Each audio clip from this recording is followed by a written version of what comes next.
বিকেলবেলা বন্ধুদের সাথে কথা বলতে বলতে রাস্তা দিয়ে হেঁটে যাচ্ছি। হাসি মজা করতে করতে যাচ্ছি, হঠাৎ কোথা থেকে একটা মেয়ে আসলো। মেয়েটা পিচ্ছি, হয়তো ক্লাস 5-এ বা 6-এ পড়ে। আমাদের সামনে এসে আমাকে বলতে লাগলো, এই যে ভাইয়া, আমার একটা উপকার করবেন। বলো পিচ্ছি আপি। আমি মোটেও পিচ্ছি না, আমি ক্লাস 6-এ পড়ি। ও সরি, পিচ্ছি বলো। আমি আমার বিড়ালটা হারিয়ে ফেলেছি, একটু খুঁজে দিবেন? কি? ভাইয়া প্লিজ, আমি আমার টমকে খুব ভালোবাসি। টমকে? টম হলো আমার বিড়ালের নাম, গাধা একটা। লে হালুয়া, আমি কেমনে জানবো তোমার টমটমের কথা? দেখুন ভাইয়া, আমার টমকে টমটম বলবেন না। আচ্ছা তুমি কি পাগল? আপনাকে আমি। এই বলে আমার হাতে কামড় দিয়ে দৌড়ে চলে গেল। এসব আমার বন্ধুরা দেখে হাসতে লাগলো। আমি ব্যথায় মা গো বাবা গো বলে চিল্লাচ্ছি, আর হারামি বন্ধুরা দাঁত কেলিয়ে হাসছে। তখন জিহাদ বলল, দোস্ত কামড়টা কেমন লাগলো? আরে শালা মজা নিস, এদিকে আমি ব্যথায় মরছি। তোর কপালে এটাই ছিল। কি সুন্দর করে কামড় দিল। মেয়েটা এমন কেন করলো রে? তুমি চান্দু মেয়েটাকে পাগল বলবা, আর মেয়েটা তোমায় চুমু দিবে? চুমু দিলে না করি না, আমার মন অনেক বড়, সেখানে সবার জায়গা হবে। সবাইকে বোনের নজরে দেখবি। দেখলি না মেয়েটা তোকে কি সুন্দর করে ভাইয়া ডাকলো। ভাইয়া থেকে জামাই হব, তোদের কথা দিলাম। তার মানে আমাদের লেখক প্রেমে পড়েছে, এটাও সম্ভব? না মানে হাত ব্যথা করছে, চল। কথা এড়িয়ে যাচ্ছিস কেন? তুই ব্যথায় মরে যাওয়ার আগে স্বীকার কর। ঠিক, স্বীকার কর, না হলে ছাড়ছি না। আরে ধুর, রাগ দেখিয়ে লাভ নাই চান্দু। প্রেমে পড়ছি, এবার ছেড়ে দে। এরপর হাত ধরে বাসায় চলে যেতে লাগলাম। এবার আমার পরিচয়টা দেই, আমি শাহরিয়ার রহমান, এবার এসএসসি দিব। বাবা মার তৃতীয় সন্তান, আমি ছোট, আমার বড় ভাই আর আপু আছে, বাবা আইনজীবী, মা গৃহিণী। আমি বাসায় গিয়ে কলিং বেল দিলাম, একটু পর ভাবি এসে দরজা খুলে দিল। ভাবি, খুব খিদে পেয়েছে। সোফায় বস, চা আর বিস্কুট দিচ্ছি। আচ্ছা ঠিক আছে মা, কই? রুমে আছে হয়তো। এরপর ভাবি চলে গেল, আমি সোফায় বসে ফোন টিপছি। একটু পর ভাবি চা বিস্কুট নিয়ে আসলো, আমি চা খাচ্ছি আর ভাবির সাথে গল্প করছি। তখন ভাবি বলল, শাহরিয়ার, আমাকে নিয়ে আমাদের বাসায় যাবে? কেন ভাইয়া? তোমার ভাই তো ভাই, আর তার কোনো সময় নেই, তাই বললো তোমাকে নিয়ে যেতে। ও আচ্ছা, কবে যাবে? কালকে যাব। আচ্ছা তাহলে আমি কালকে স্কুল শেষে নিয়ে যাব। আচ্ছা এখন কি পড়তে বসো কেমন? এরপর আমি আরো কিছুক্ষণ গল্প করে রুমে গিয়ে পড়তে বসলাম। কিন্তু আমার একটা অভ্যাস, পড়তে বসলে ফোন টিপি, তাই দুইটাই করতে লাগলাম। একটু পর আপু আসলো, আপু এসে ঝাড়ি দিয়ে বলল, কিরে পড়তে বসে ফোন টিপিস কেন? আমার মনে রং লাগছে এই জন্য। চুপচাপ পড়তে বস। তুই প্রেম কর, যা। থাপ্পড় দিব একটা, সে তোর দুলাভাই হয়। হইছে, যা তো, বিরক্ত করিস না। এরপর চলে গেল। আমিও মোটামুটি কালকের পড়া শেষ করে রাতের খাবার খেতে গেলাম। খাবার খেয়ে রুমে এসে ফোনটা চার্জে দিয়ে শুয়ে পড়লাম। আর তখনই মনে হলো রাস্তায় দেখা সেই পিচ্চি মেয়েটার কথা। আমি মেয়েটার কথা ভাবছি আর একা একা হাসছি। সত্যি মেয়েটা অনেক সুন্দর। এই পিচ্চি মেয়েটা যদি আমার বউ হতো কত ভালো হতো। আচ্ছা, তার নামটা জানা হলো না, কি করা যায়? কালকে কি মেয়েটা সেখানে আসবে? আর আসবে কেন? মেয়েটা তো পিচ্চি। উফ, যদি দেখা হতো মন ভরে দেখতাম। এসব ভাবতে ভাবতে কখন যে ঘুমিয়ে পড়লাম মনে নেই। সকালবেলা ঘুম ভাঙলো বাবার নীতি কথা শুনে। প্রতিদিন আমার ঘুম ভাঙে নীতি কথা শুনে। শালা এমন বাবা থাকলে জীবনটা শেষ। সকাল সকাল কি সুন্দর একটা স্বপ্ন দেখছিলাম, সব শেষ করে বাবা আবার বলতে লাগলো, ভালো ছাত্র কখনো 9টায় ঘুম থেকে উঠে? আব্বা চুপ করো তো। তোর ক্লাসমেটটা সারাদিন পড়াশোনা করে আর তুই বন্ডামি করিস। উফ কি জ্বালা, চুপ করো তো। স্কুলে কি আমি যাব? হ্যাঁ তুমি যাও, ভালো হবে। চুপ, ওঠ। বাবার ঝাড়ি খেয়ে ফ্রেশ হতে চলে গেলাম। ফ্রেশ হয়ে স্কুলের জন্য রেডি হয়ে নিলাম। তারপর গেলাম খাবার খাওয়ার জন্য। খাবার খেয়ে মার কাছ থেকে টাকা নিয়ে সাইকেল চালিয়ে স্কুলে চলে আসলাম। স্কুলে এসে সাইকেল রেখে ক্লাসে গেলাম। ক্লাসে গিয়ে দেখি জিহাদ মেয়েদের সাথে কথা বলছে। আমাকে দেখে আমার কাছে আসলো আর বলল, দোস্ত আমাকে ওরা একা পেয়ে চর দিছে। কি বলিস, তাই নাকি? রে। ওকে দাঁড়া দেখছি। এরপর আমি ব্যাগ রেখে তাদের কাছে গেলাম। আমি গিয়ে বললাম, কি হলো, জিহাদকে মারছো কেন? তাহলে আমাদের সাথে ফাজলামো করে কেন? কি করছে? আমাদের ব্যাগ দিয়ে বেঞ্চ পরিষ্কার করছে। তাই নাকি? এটা তো একটা ভালো কাজ। এই বলে আমিও তাদের ব্যাগ নিয়ে আমার জায়গা মুছে ব্যাগটা আবার তাদের কাছে ফিরিয়ে দিলাম। তারপর জিহাদকে বললাম, ব্যাগ যদি বাঁচাতে চাস তাহলে ব্যাগ নিয়ে ক্লাস থেকে চলে আয়। আমি হাসতে হাসতে চলে আসলাম বাহিরে, আর তখন দেখি শান্ত আসছে। শান্ত আমাদের দেখে বলল, কিরে কি হয়েছে? আমি সবটা বললাম। সব শুনে শান্ত হাসতে লাগলো, আর জিহাদ বলল, দোস্ত আজকে কাজটা ঠিক হয়েছে। চল ক্লাসে যাই, সময় হয়ে গেছে। চল। এরপর আমরা ক্লাসে চলে আসলাম। ক্লাসে এসে ক্লাস করতে লাগলাম। সবগুলো ক্লাস করে বের হলাম। বের হয়ে তিনজন রাস্তার এক পাশ দিয়ে সাইকেল চালিয়ে যাচ্ছি। হঠাৎ দেখতে পেলাম কালকের মেয়েটিকে। মেয়েটি হেঁটে হেঁটে বাসার দিকে যাচ্ছে হয়তো। আমি মেয়েটির কাছে গিয়ে সাইকেল ব্রেক করলাম, আর মেয়েটি বলল, আপনি কালকের ভাইয়াটা না? কোথায় যাচ্ছ? বাসার দিকে যাচ্ছি, দেখতে পাচ্ছেন না? না, আমি তো কানা। এটাই ঠিক, আপনি কানা। চলো তোমাকে এগিয়ে দেই। না লাগবে না, আপনি যান। আরে চলো তো। মেয়েটিকে এক প্রকার জোর করে সাইকেলে তুললাম। তারপর মেয়েটির সাথে কথা বলতে বলতে সাইকেল চালাতে লাগলাম। আচ্ছা, তোমাকে তো এই এলাকায় আগে দেখিনি। আমার বাবা এই জায়গায় বদলি হয়েছে তাই। ও, তোমার নাম কি? আমার নাম নুসরাত জাহান ঐশী। আপনার? মাশাআল্লাহ, খুব সুন্দর নাম, শাহরিয়া রহমান। আমাকে এখানে নামিয়ে দেন। আমি ঐশীকে নামিয়ে দিলাম আর বললাম, কালকে একই জায়গায় অপেক্ষায় থাকবো, আর বিকালে বের হব। আচ্ছা ঠিক আছে, আমি ছাদে আসবো। আল্লাহ হাফেজ। আল্লাহ হাফেজ। এরপর বিদায় দিয়ে মেয়েটা চলে গেল। আমি ঐশীর যাওয়ার দিকে চেয়ে আছি। হঠাৎ আমাকে শান্ত ধাক্কা দিয়ে বলল, এই যে লেখক চলে গেছে, এবার বাসার দিকে যাওয়া যাক। চলো। এরপর আমি বাসার দিকে যেতে লাগলাম, আর যেতে যেতে জিহাদ বলল, এত তাড়াতাড়ি সবকিছু কেমনে সম্ভব? আর এসব বাদ দে। কেন বাদ দিবে কেন? তুই প্রেম করবি, আমরা কি করবো? তোরা বসে বসে দেখবি। আগে আমাদের সেটিংটা করিয়ে দে, না হলে তোর প্রেমে ভেজাল লাগামু। দিবনি। জিহাদ, তোর জন্য ক্লাসের ওই বজ্জাত মেয়ে লাবিবা ঠিক আছে? ঠিক আছে। ওর সাথে রিলেশন করলে দিনে কয়টা যে চর খামু হিসাব নাই। এটাই আমি চাচ্ছি। এসব কথা বলতে বলতে বাসায় চলে আসলাম। বাসায় এসে ফ্রেশ হয়ে নিলাম। ফ্রেশ হয়ে খাবার খেয়ে রেডি হলাম। ভাবিকে তার বাবার বাসায় দিয়ে আসার জন্য আমি রেডি হয়ে রুম থেকে বের হলাম। ও মা, সোফায় তাকিয়ে দেখি ভাবি ব্যাগ নিয়ে বসে আছে। আমি অবাক হলাম, কারণ ভাবির রেডি হওয়া এত তাড়াতাড়ি কেমনে? হয়তো বাবার বাসা অনেকদিন পর যাবে, তাই হয়তো। এসব ভেবে ভাবির কাছে গেলাম। ভাবির কাছে যেতেই আমার হাতে বাইকের চাবি দিয়ে বলল, বাইক বের করো। তারপর মাকে বললাম, টাকা দাও। টাকা লাগবে না, তোর বাবার কাছে দিয়েছি। আরে আমাকে দাও। দরকার নাই। লে বাবা, বেড়াতে যাচ্ছি টাকা ছাড়া। তোর বাবার কাছে দিয়েছি। আরে শারিয়ার, চলো তো। কিন্তু কথাটা শেষ করতে পারলাম না। ভাবি টেনে বাহিরে নিয়ে আসলো। আমি এরপর বাইক বের করলাম। তারপর ভাবির সামনে গেলাম। ভাবি উঠে বসলো, আর উঠে আমার কাঁধে হাত রাখলো। আমি ভাবিকে নিজের বোনের মতো মনে করি। তারপর বাইক চালাতে লাগলাম। উদ্দেশ্য ভাবির বাসা। বাইক চালাচ্ছি, হঠাৎ করে বাইকের তেল শেষ হয়ে গেল। তারপর আর কি, বাইক কিছু দূরে হাঁটিয়ে তেল ভরলাম, তবে টাকা ভাবি দিয়েছে। তারপর আবার চলতে শুরু করলাম। ভাবির বাসায় যেতে প্রায় বিকাল হয়ে গেল। তারপর গিয়ে আন্টি আঙ্কেলকে সালাম দিয়ে ভিতরে গেলাম। ভাবির একটা ছোট ভাই আছে আমার বয়সী, তার নাম আবির। গিয়ে দেখি শুয়ে শুয়ে ও ফোন টিপছে। আমাকে দেখেই বলল, কিরে কি খবর? আলহামদুলিল্লাহ, ভালো। তোর? চলছে কোনো মতে। তা প্রেম কয়টা করিস? বেশি না, মাত্র 3টা। তুই আর ভালো হবি না?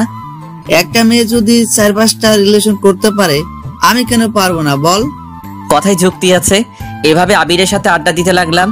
আড্ডা দিতে দিতে হঠাৎ মনে হলো আমার পিচ্চিটার কথা। আজকে বিকালে যাওয়ার কথা ছিল, কিন্তু দূর, মনে ছিল না। কি যে করি। আর আজকে বাসায় না গেলে কালকে স্কুল মিস হবে। স্কুল মিস হলে তো পিচ্চিটাকে দেখতে পারবো না। তাই আমি ভাবির কাছে চলে আসলাম, আর এসে ভাবিকে বললাম, ভাবি আমি চলে যাচ্ছি। আজকে যেতে হবে না, আজকে থাকবে, প্রায় সন্ধ্যা হয়ে এলো। আরে কালকে স্কুল আছে, আর না গেলে স্যার বকা দিবে। যেদিন স্কুল পলাশ তখন? মানে তবুও যেতে হবে। এরপর ভাবিকে বুঝিয়ে আন্টি আঙ্কেল থেকে বিদায় নিয়ে চলে আসলাম। একা একা বাইক চালাচ্ছি আর হেডফোন দিয়ে গান শুনছি। বাসায় আসতে আসতে প্রায় রাত 7টা বেজে গেল। আমি বাইক রেখে কলিং বেল দিলাম, আর একটু পর মা এসে দরজা খুলে দিল, আর আমাকে দেখে অবাক হয়ে বলল, কিরে চলে আসলি কেন? কালকে স্কুল আছে। বাহ, বেশ পরিবর্তন হয়েছিস। পরিবর্তন কি আর এমনি হয়েছি মা? বিড়বিড় করে কি বলছিস? কই কিছু না, আমি রুমে যাচ্ছি, চা দিয়ে যেও। এই বলে রুমে চলে আসলাম। রুমে এসে ফ্রেশ হয়ে পড়তে বসলাম। একটু পর মা চা নিয়ে আসলো, আর আমি বললাম, আচ্ছা মা, আপু কি সারাদিন কথা বলে দুলাভাইয়ের সাথে? কি করবে এছাড়া? ওর এই সময়ে জামাইটাও বিদেশে, তাই কথা বলে। জামাই বিদেশে বলে সারাদিন কথা বলতে হয়? ও তুই বুঝবি না, পড়তে বস। এই বলে মা চলে গেল। ও, আপনাদের বলা হয় নাই, আপুর বিয়ে হয়েছে 1 বছর, আর আপুর বিয়ের 6 মাস পর দুলাভাই বিদেশে চলে যায়, আর আপু এখন প্রেগনেন্ট, তাই এরকমটা বললাম। আমি চা খাচ্ছি আর ফোন টিপছি। পড়তে বসলে ফোন টিপতে ইচ্ছে করে, তবুও কিছুক্ষণ পরে রাতের খাবার খেয়ে শুয়ে পড়লাম। শুয়ে কিছুক্ষণ ফোন টিপে চার্জে দিয়ে ঘুমিয়ে পড়লাম। সকালে প্রতিদিনের মতো বাবার নীতি কথা শুনে ঘুম ভাঙলো। তারপর উঠে ফ্রেশ হয়ে নিলাম। ফ্রেশ হয়ে রেডি হয়ে খাবার খেতে গেলাম। খাবার খেয়ে বাইকটা বের করলাম, কারণ আজকে বাইক দিয়ে যাব, যেহেতু বাইকের চাবি আমার কাছে। আমি জিহাদকে কল দিয়ে বললাম মোড়ে দাঁড়াতে, শান্তকে নিয়ে। এরপর আমি মোড়ে আসলাম। মোড়ে এসে তাদের সাথে নিয়ে স্কুলে চলে আসলাম। স্কুলে এসে যথাক্রমে ক্লাস করতে লাগলাম। ক্লাস শেষ করে বের হলাম, আর আমি বললাম দোস্ত তোরা হেঁটে আয়, আমি তোর ভাবিকে বাসায় দিয়ে আসি। আচ্ছা, কিন্তু জিহাদ কই? আমি দূরে তাকিয়ে দেখি একটা মেয়ের সাথে কথা বলছে। আমি ডাক দিলাম। আমি ডাক দিতেই হেসে দিল। আমাদের বোঝার বাকি রইল না, জিহাদ পটানোর চেষ্টা করছে। আমি শান্তকে বললাম তুই জিহাদকে নিয়ে আয়, আমি যাচ্ছি। ঠিক আছে। এরপর আমি বিদায় দিয়ে চলে আসলাম ঐশীর স্কুলের সামনে। এসে দেখি ঐশী স্কুলের সামনের দোকান থেকে ফুচকা খাচ্ছে। আমি দূর থেকে ফুচকা খাওয়া দেখছি আর একা একা হাসছি। হঠাৎ 2টা ছেলে এসে প্লেট নিল আর ঐশীর হাত ধরতে লাগলো। আমি এটা দেখে বাইক নিয়ে ঐশীর সামনে গেলাম আর বললাম উঠো। ঐশী আমাকে দেখে হাসি দিল, তারপর উঠে বসলো। আমি ফুচকার টাকা দিয়ে চলে আসলাম। ছেলেগুলো আর কিছু বলল না। আমি একটা পার্কে নিয়ে আসলাম আর এসে একটা জায়গায় বসলাম। আর তখন ঐশী বলল কালকে বিকেলে আসেননি কেন? আসলে ভাবিকে নিয়ে তার বাবার বাসায় গিয়েছিলাম। ও আচ্ছা, আমাকে বাসার সামনে নামিয়ে দিয়ে আসেন, দেরি হলে মা বকা দিবে। আচ্ছা, কিছু খাবে? না, খাবো না। জানেন মা আমাকে বাসায় একটু সময় দেয় না, বাবাও না, আমি একা। কেন, আমি আছি তো। আজকে আমি খুব ভয় পেয়েছিলাম। আমি থাকতে তোমার কিছু হবে না, ছায়া হয়ে পাশে থাকবো। আমার বন্ধু হবেন? কি মনে হয়? বন্ধু তাহলে। বাসায় তোমার আম্মু কি করে? সারাদিন ফোনে মিটিং নিয়ে থাকে আর আমাকে একটু একটু বকা দেয়। ও, চিন্তা করো না, তোমার ফোন আছে। আমার সময় কাটানোর জন্য বাবা আমাকে গেমস খেলার জন্য কিনে দিয়েছে। তোমার নাম্বারটা দিবা? নাম্বার তো মুখস্থ নাই। তাহলে আমারটা নাও। এই বলে আমি ব্যাগ থেকে কাগজ বের করে নাম্বারটা লিখে দিলাম। এরপর ঐশীকে নিয়ে তার বাসার সামনে নামিয়ে দিলাম। নামিয়ে দিয়ে বিদায় দিয়ে চলে আসলাম। আর আসার সময় বললাম কল দিতে। এরপর আমি জিহাদ আর শান্তর কাছে চলে আসলাম। আমি কিছু দূর আসতেই দেখি শান্ত আর জিহাদ হেঁটে হেঁটে এদিকে আসছে। আমি গিয়ে তাদের সামনে ব্রেক করলাম আর উঠতে বললাম। এরপর ওদের নিয়ে ঘুরতে লাগলাম। কিছুক্ষণ ঘুরে ওদের বাসায় নামিয়ে দিয়ে আমি আমার বাসায় চলে আসলাম। বাসায় এসে ফ্রেশ হয়ে খাবার খেয়ে বিছানায় শুয়ে পড়লাম। আর তখনই আমার ফোনে একটা কল আসলো। আমি ফোনটা বের করে দেখি অচেনা নাম্বার। আমি ফোন রিসিভ করলাম। ওপাশ থেকে বলল আমি ঐশী। ও তুমি? এতক্ষণ তোমার কথাই মনে করছিলাম। কেন? আমাকে তুমি করে না বললে কল কেটে দিব। আচ্ছা, তুমি করে বলবো। গুড। খেয়েছো? তুমি? জানো মা যেন কার সাথে কথা বলে। কার সাথে বলে তুমি জিজ্ঞেস করো নাই? করেছি, মা আমাকে বকা দিছে। থাক, আর জিজ্ঞেস করো না, তোমার সবকিছু আমাকে বলবা। আচ্ছা, তুমি কিন্তু আমি ছাড়া কারোর সাথে কথা বলবে না। আচ্ছা, বলবো না। এখন একটু ঘুমাও। এখন ঘুমালে বিকালে উঠতে পারবো না। তাহলে? আমার সাথে কথা বলতে হবে। এই টাকা নেই তো। আমার এই নাম্বারে ইমো খোলা, কল দাও। আচ্ছা, দিচ্ছি। এরপর ঐশী আমার ইমোতে কল দিল আর আমি কথা বলতে লাগলাম। বিকাল পর্যন্ত কথা বললাম। মেয়েটা এত কথা বলতে পারে। এরপর বিকালে বের হলাম আর ফোন দিয়ে জিহাদ আর শান্তকে আসতে বললাম। আমি বের হলাম সাইকেল নিয়ে। তারপর জিহাদ আর শান্তকে নিয়ে ওদের বাসার সামনে আসলাম। আমি এসে কল দিলাম আর বললাম সাদে আসতে। একটু পর সাদে এসে কল দিল। আমি দূর থেকে দেখছি আর কথা বলছি। এভাবে চলে 1টা বছর। আমি এসএসসি দিলাম আর মোটামুটি ভালো রেজাল্ট করলাম। আর এখন ঐশী এখন আমাকে ছাড়া কিছু বুঝে না, কিন্তু এখনো পর্যন্ত ভালোবাসি কথা বললো না। আমি নতুন কলেজে ভর্তি হলাম। 3জন একই কলেজে ভর্তি হলাম। আর আপুর একটা ছেলে হয়েছে আর ভাবিও প্রেগনেন্ট। এভাবে চলছিল দিনকাল।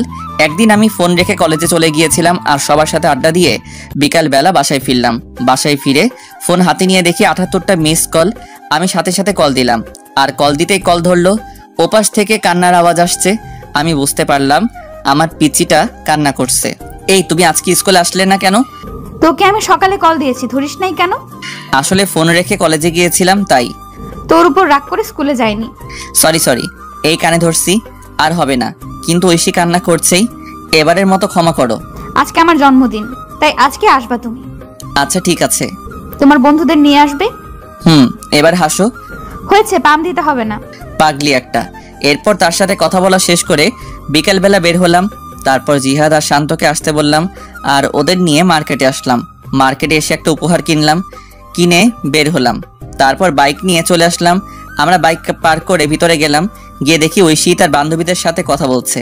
আমাদের আসতে দেখে আমাদের কাছে আসলো আর এসে বলতে লাগলো, এত দেরি হলো কেন?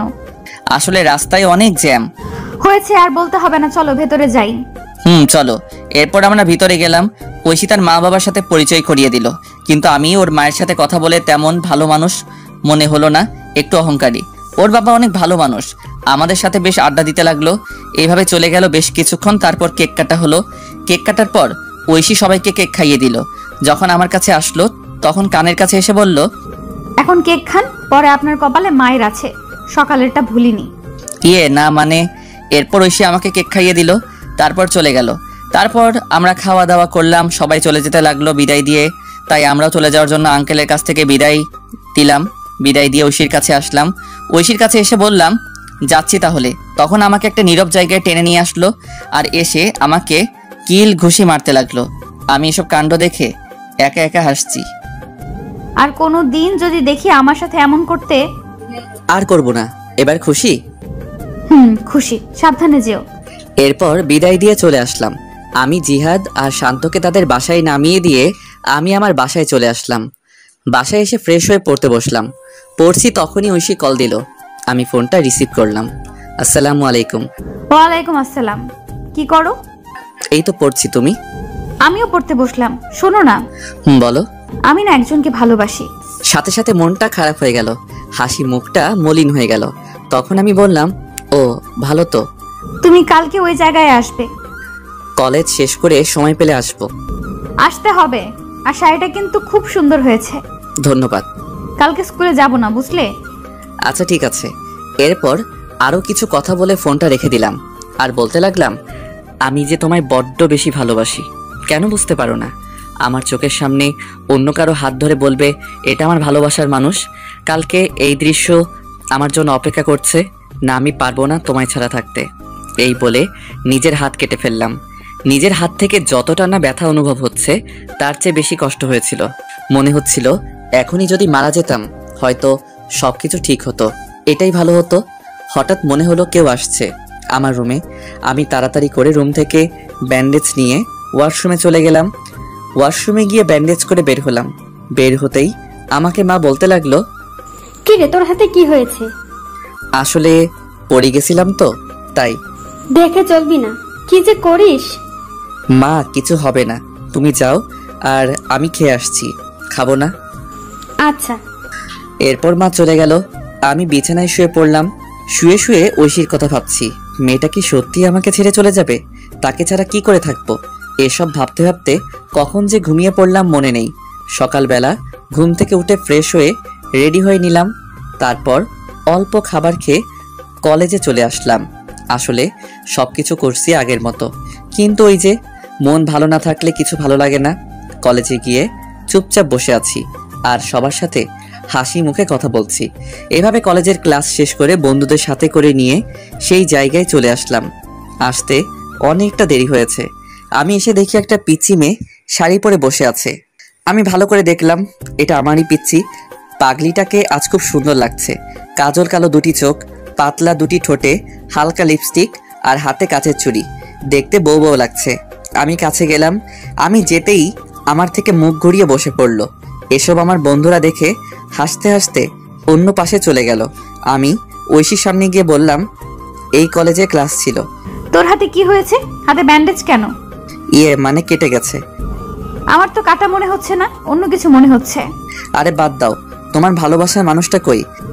কুত্তা, তুই বুঝতে পারিস না আমি তোকে ভালোবাসি? এই বলে আমাকে জড়িয়ে ধরলো শক্ত করে। আমিও শক্ত করে জড়িয়ে ধরলাম। আমি জানি তুমি আমার জন্য পাগলামি করছো। তুমি কি করে বুঝতে পারলে? হার্টে কানেক্টেড, বুঝলে? বুঝতে পারছি, এবার ছাড়ো। না, আর একটু।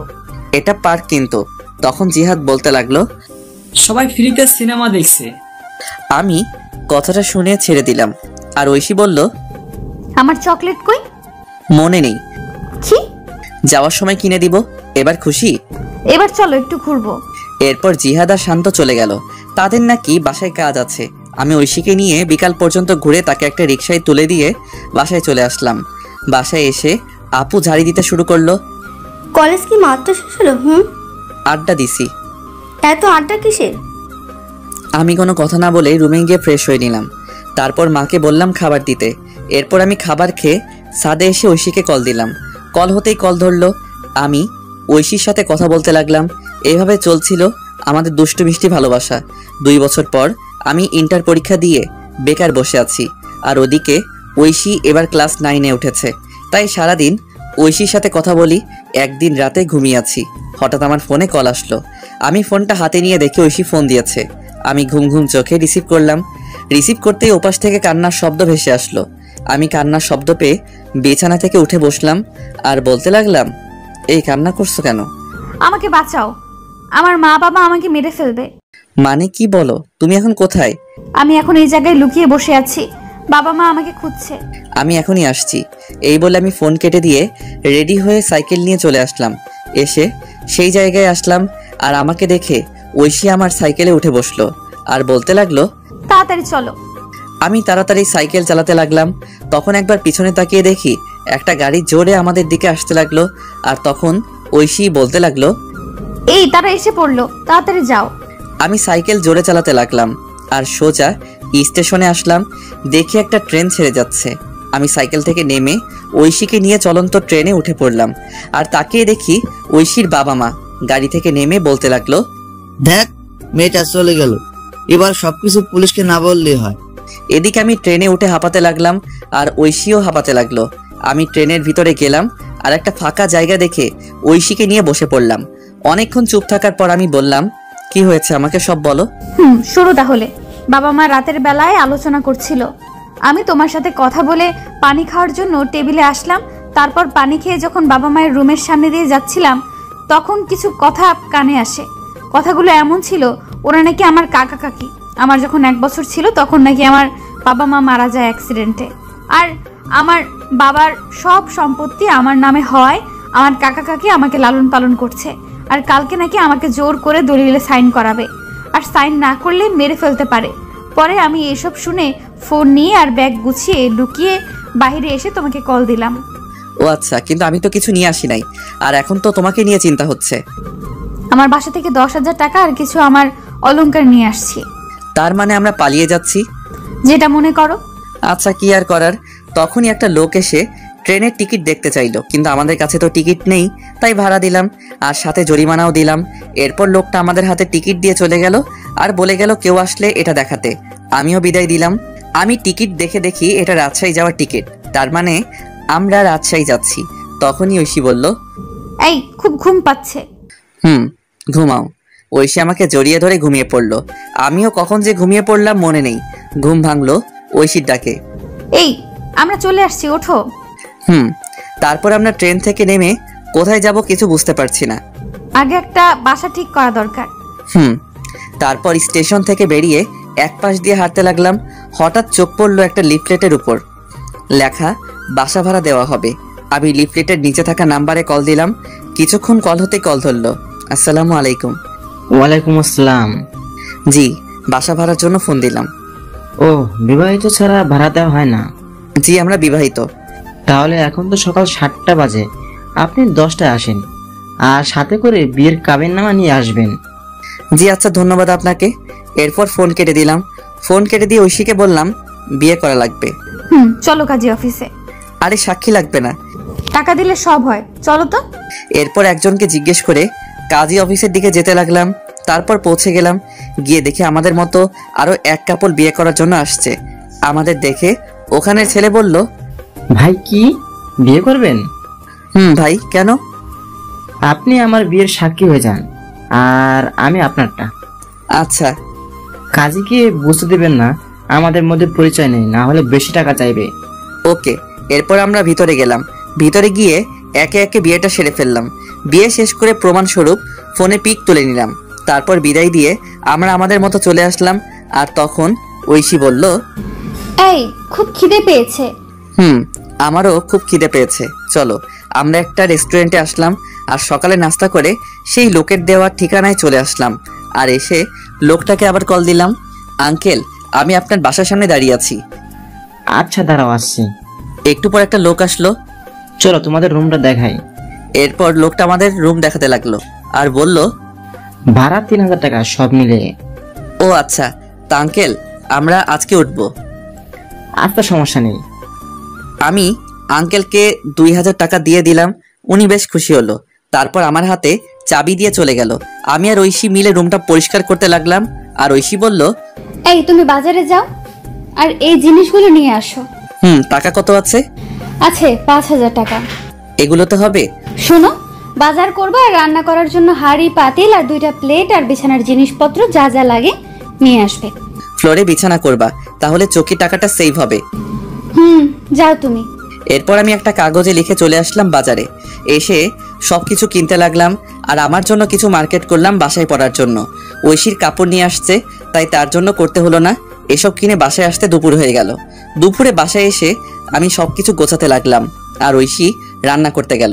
আমি জানি ঐশী তেমন কোনো রান্না পারে না। পিচ্ছি একটা মেয়ে, মাত্র ক্লাস 9-এ উঠলো। আমি সবকিছু গুছিয়ে রান্নাঘরে গেলাম। গিয়ে দেখি পাগলিটা আমার জন্য ডিম ভাজি করছে। আমি গিয়ে পিছন থেকে জড়িয়ে ধরলাম আর ঐশী বলল, এই যে এখন গোসল করে আসো, তারপর খাবার খাবে। কি ডিম ভাজি করেছো? আসলে আমি ডিম ভাজি ছাড়া আর কিছুই পারি না। দূর পাগলি, আমার সমস্যা হবে না। তারপর গোসল করতে গেলাম। গোসল শেষ করে বের হয়ে দেখি পাগলিটা আমার জন্য খাবার নিয়ে বসে আছে। আমিও গিয়ে বসে পড়লাম। খাইয়ে দাও। তুমি পিচ্ছি যে খাইয়ে দেব?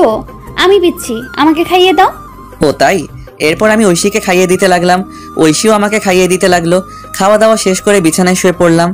আমি শুয়ে শুয়ে ভাবছি আমাকে কোনো কাজ করতে হবে। যেভাবে হোক। তখনই ঐশী আসলো। সোজা আমার বুকে এসে বলল, এই আমার না পড়াশোনা করে ডাক্তার হতে ইচ্ছে করে। ঠিক আছে, আমি তোমার স্বপ্ন পূরণ করব ইনশাল্লাহ। এবার চুপ করে ঘুমিয়ে পড়ো। মাথায় হাত বুলিয়ে দাও।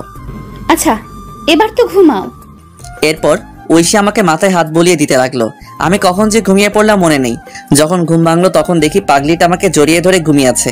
আমি ডাক দিলাম না। ঠোঁটের উপর চুলগুলো এসে দোলা দিচ্ছে। আমি আর লোভ সামলাতে পারলাম না, দখল করে নিলাম ঐশীর ঠোঁটগুলো।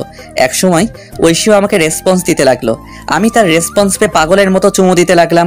আমি পাগলের মতো আদর করেই যাচ্ছি, কিন্তু একসময় মনে হলো কাজটা ঠিক হচ্ছে না। ঐশী এখনো ছোট, তাকে এই সময় এটা করা ভালো হচ্ছে না।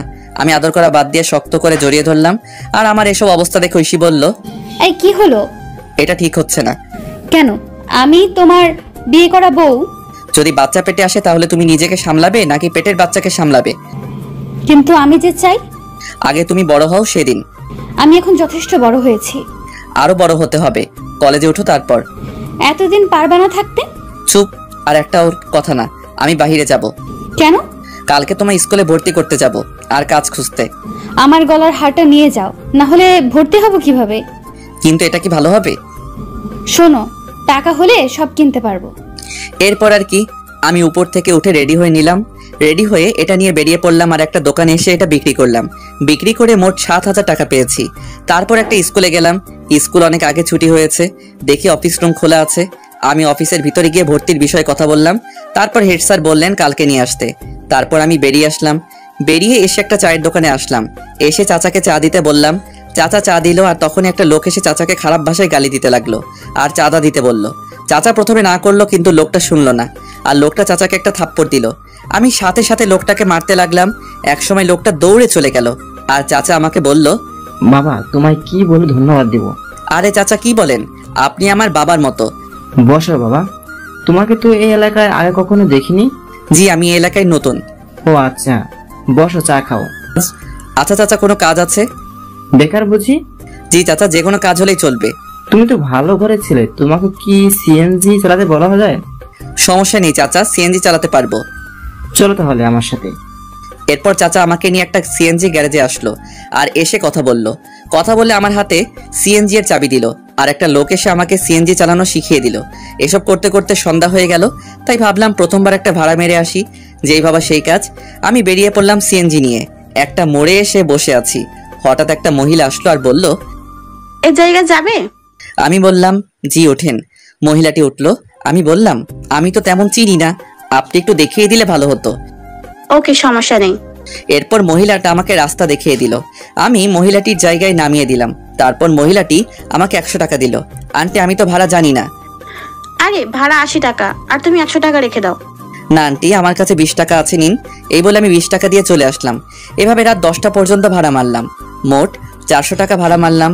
তারপর সিএনজি জমা দিলাম, আর 150 টাকা সিএনজির মালিককে দিয়ে আমি বাসায় চলে আসলাম। বাসায় আসার আগে কিছু চকলেট নিলাম। বাসায় এসে দেখি পাগলিটা খাবার নিয়ে বসে আছে। আমাকে দেখে বলল, এতক্ষণ কই ছিলা? কাজে। যাও ফ্রেশ হয়ে আসো। আর তোমার শরীরের এই অবস্থা কেন? আরে কিছু না, বলো বলছি। আমি সিএনজি চালাই। এই কথা শুনে ঐশী কান্না করতে লাগলো। আমি বললাম, এই পাগলি কান্না করো কেন? তুমি আমার জন্য এত কষ্ট করছো? খুব ভালোবাসি যে। আমিও খুব ভালোবাসি পাগল। আমি ফ্রেশ হয়ে আসি পাগলি, এত কান্না করে না। যাও। এরপর আমি ফ্রেশ হতে গেলাম। তারপর ফ্রেশ হয়ে এসে বসলাম খাবার খাওয়ার জন্য। বাহ, আজ দেখি ডাল রান্না করলা। ইউটিউব দেখে সব শিখবো আর রান্না করব। তাই নাকি? হ্যাঁ করো। এরপর ঐশী আমাকে খাইয়ে দিতে লাগলো, আমিও খাইয়ে দিলাম। তারপর খাবার খেয়ে শুয়ে শুয়ে ফোন টিপছে, আর একটু পর ঐশী আমার বুকে আসলো আর বলল, এই যে আজকে কিন্তু বাসর রাত। জি ম্যাডাম। আদর দাও। না, আগে তোমার বয়স 18 হোক। উফ, যাও, লাগবে না। এই বলে বুক থেকে নেমে ওদিকে ফিরে শুয়ে পড়লো। আমি ফোনটা রেখে পিছন থেকে জড়িয়ে ধরলাম, আর জড়িয়ে ধরতেই কেঁপে উঠলো। আমি তাকে আমার দিকে ফিরিয়ে ঠোঁটে আলতো করে চুমু দিলাম। আমার না অন্য কিছু চাই। ঘুমাও, তোমার শরীরের ক্ষতি হবে। ও মা, তাই? এই বলে আমার কপালে চুমু দিয়ে আমাকে জড়িয়ে ধরে ঘুমিয়ে পড়লো। আমিও পাগলিটাকে জড়িয়ে ধরে ঘুমিয়ে পড়লাম। সকালবেলা ঘুম ভাঙলো। পাগলিটা ডাক শুনে আমি উঠে ফ্রেশ হয়ে রেডি হয়ে নিলাম। তারপর রেডি হয়ে নিলাম, ঐশীও রেডি হয়ে নিল। তারপর দুজনে খাবার খেয়ে বের হলাম। বের হয়ে একটা রিক্সা নিয়ে স্কুলের উদ্দেশ্যে রওনা দিলাম। কিছুক্ষণ পর স্কুলে পৌঁছে গেলাম। তারপর স্কুলে ঐশীকে ভর্তি করে দিলাম। ঐশীকে স্কুলে ভর্তি করে বিদায় দিয়ে চলে আসলাম। আর আসার সময় বলে আসলাম আমি নিতে আসবো। তারপর আমি এসে সিএনজি নিয়ে বের হলাম। একটা কলেজের সামনে আসলাম। আমি সিএনজি রেখে ভিতরে গেলাম। ভিতরে গিয়ে সোজা অফিসে চলে আসলাম। এসে বললাম, স্যার আসতে পারি? আসো। আমি ভিতরে গেলাম আর বললাম, স্যার কলেজে ভর্তি হতে আসছি। কাগজপত্র নিয়ে আসতো? জি স্যার, এই নিন। স্যার কাগজপত্র দেখতে লাগলো, আর আমি আসার সময় কাগজপত্র নিয়ে আসছিলাম। তারপর সব কাজ শেষ করলাম। স্যার বললেন কাল থেকে কলেজে আসতে। আমি বাহিরে এসে কিছুক্ষণ সিএনজি চালিয়ে সিএনজিটা রেখে রিক্সা করে ঐশীকে আনতে গেলাম। ঐশীকে বাসায় রেখে আমি আবার সিএনজি চালাতে লাগলাম। সন্ধ্যা পর্যন্ত সিএনজি চালিয়ে বাসায় চলে আসলাম। বাসায় এসে ফ্রেশ হয়ে ঐশীকে বললাম কফি দিতে। আমি বিছানায় বসে পড়তে লাগলাম। ঐশী একটু পর কফি নিয়ে আসলো। আমি বললাম, নতুন স্কুল কেমন লাগলো? অনেক ভালো লাগছে, 2টা বান্ধবী পেয়েছি। ও আচ্ছা, এখন পড়তে বসো। তুমি কলেজে ভর্তি হয়েছো? কালকে থেকে কলেজে যাব। আচ্ছা। এরপর আমি পড়তে লাগলাম, আর ঐশীও পড়তে লাগলো। পড়াশোনা শেষ করে খাবার খেয়ে ঘুমিয়ে পড়লাম। সকালে উঠে আমি ঐশীকে স্কুলে দিয়ে আমি কলেজে চলে আসলাম। কলেজে এসে একজনকে জিজ্ঞেস করে ক্লাসে গেলাম। ক্লাসে পিছনের বেঞ্চে বসে আছি।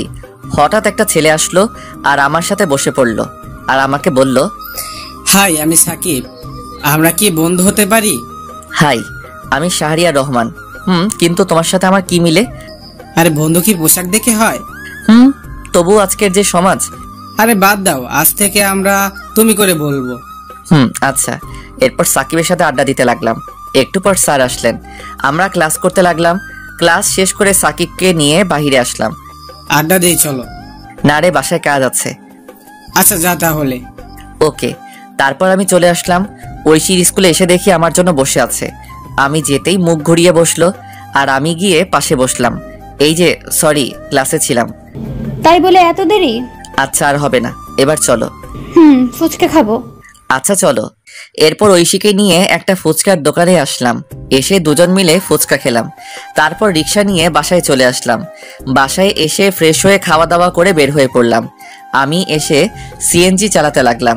রাত 10টা পর্যন্ত সিএনজি চালিয়ে বাসায় চলে আসলাম। এভাবে দিনগুলো বেশ ভালো কাটছিল। অনেক দিন পর একদিন আমি সন্ধ্যায় সিএনজি চালাচ্ছি। হঠাৎ দেখি সাকিব রাস্তায় সিএনজি দেখে দাঁড়াতে বলল। আমি মুখটা ঢাকলাম। তারপর আমি দাঁড়ালাম, আর সাকিব উঠে পড়ল। ওই জায়গায় যাও। আমি গাড়ি চালাতে লাগলাম। একসময় মুখ থেকে কাপড়টা সরে যায়, আর সাকিব দেখে ফেলে আর বলে গাড়ি থামাতে। আমি গাড়ি দাঁড় করালাম। তুই সিএনজি চালাস, আমাকে বলিস নাই? কি করব, কোনো চাকরি নেই। ধর বেটা, একবার আমাকে বলতি তুই। চুপ করে আছি। তুই কালকে এই জায়গায় যাবি, চাকরি হয়ে যাবে। কিন্তু কলেজ? কলেজের সব নোট আমি দিব, চিন্তা করিস না। আর তোর নাম্বার দে। আচ্ছা। এরপর আমি আমার নাম্বারটা দিলাম আর বিদায় দিয়ে চলে আসলাম। আমি তবুও রাত 10টা পর্যন্ত সিএনজি চালিয়ে বাসায় চলে আসলাম। বাসায় এসে ফ্রেশ হয়ে ঐশীর কাছে গেলাম। দেখি রান্নাঘরে কাজ করছে। আমি ঐশীকে পিছন থেকে জড়িয়ে ধরে বললাম, এই কি করো? এই তো কাজ করি। খিদে পেয়েছে? যাও বসো, আমি আসছি। আচ্ছা। আমি বসে আছি, একটু পর ঐশী খাবার নিয়ে আসলো। আমি ঐশীকে খাইয়ে দিলাম আর সেও আমাকে খাবার খাইয়ে দিল। তারপর খাবার খেয়ে বিছানায় শুয়ে পড়লাম। শুয়ে শুয়ে ভাবছি চাকরিটা যদি হয় তাহলে একটু ভালো করে চলতে পারবো। প্রতিদিন এত কষ্ট আর ভালো লাগে না। তখনই ঐশী আমার কাছে আসলো। এই আমি কিন্তু এখন 10-এ পড়ি, অনেক বড় হয়েছি। বুঝতে পারছি।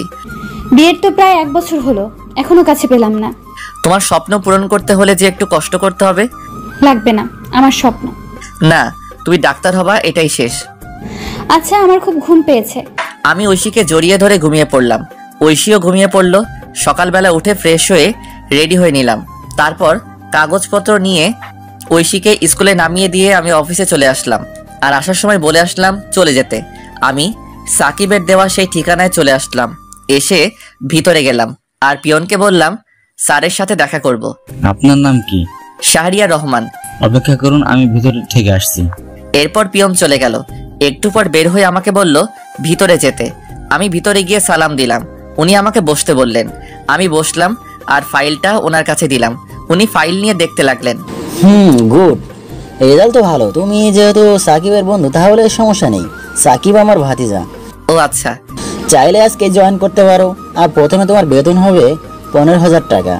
ধন্যবাদ স্যার, আপনি খুব বড় উপকার করলেন। ধন্যবাদ দেওয়ার কিছু নেই, আমি রাফিকে সব বলে দিচ্ছি, সে তোমায় কাজ বুঝিয়ে দিবে। আচ্ছা স্যার। এরপর স্যার পিয়নকে ডাক দিয়ে বলল রাফাকে ডাক দিতে।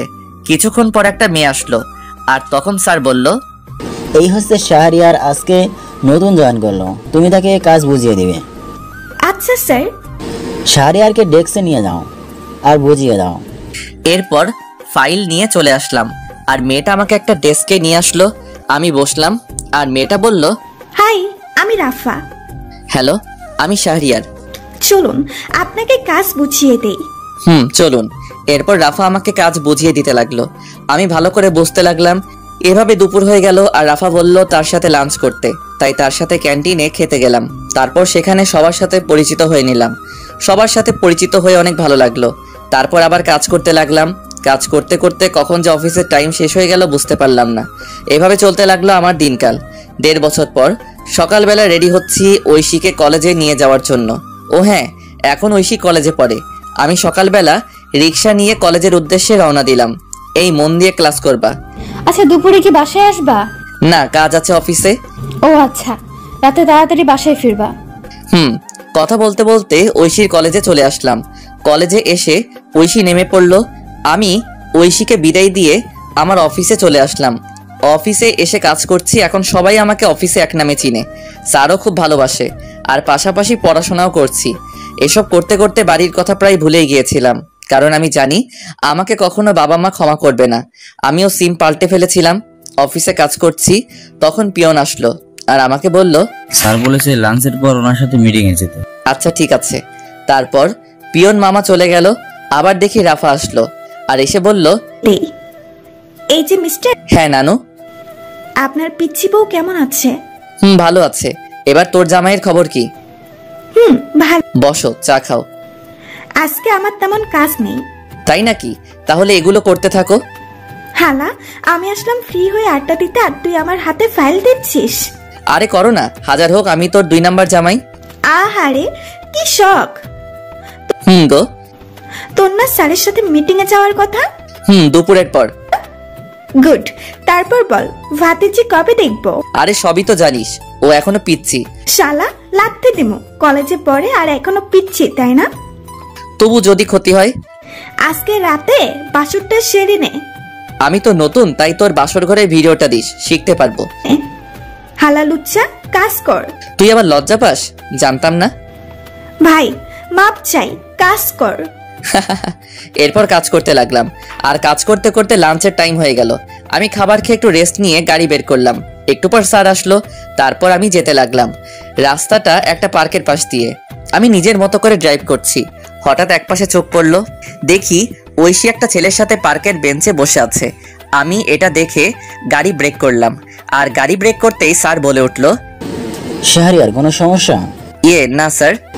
যাও তাহলে, দেরি হয়ে যাচ্ছে। আমি এটা দেখে নিশ্চুপ হয়ে গেলাম। এতক্ষণ হাসি খুশি ছেলেটা এখন চুপচাপ হয়ে গেল। নিজের প্রিয় মানুষকে অন্যের পাশে দেখবো সেটা কখনোই ভাবতে পারিনি। ওইদিকে ঐশী, আচ্ছা সানি, আমরা তো বন্ধু তাই না? আর শোনো, তোমায় কিছু কথা বলবো। বলো। তোমার সাথে কি শাহরিয়ার ভাইকে মিলে তোমার চেয়ে কত বছর বড়, আর তুমি যদি ডাক্তার হও তাহলে কি তোমার সাথে যায়? কথাটা শুনে ঐশী চুপ করে রইল, আর ঐশীকে চুপ থাকতে দেখে সানি আবার বলল, আরে তুমি এত সুন্দর একটা মেয়ে, আর তোমার সাথে কি ওই কালো ছেলে মানায় না? কিন্তু সে খুব ভালো। আজকাল ভালো বলে কোনো কথা নেই, আর সমাজে চলতে গেলে আমার মতো স্টাইল ছেলে দরকার। আজকে যেতে হবে, আল্লাহ হাফেজ। আর শোনো। এদিকে আমি ঐশীকে এই অবস্থায় দেখে খুব কান্না পাচ্ছে।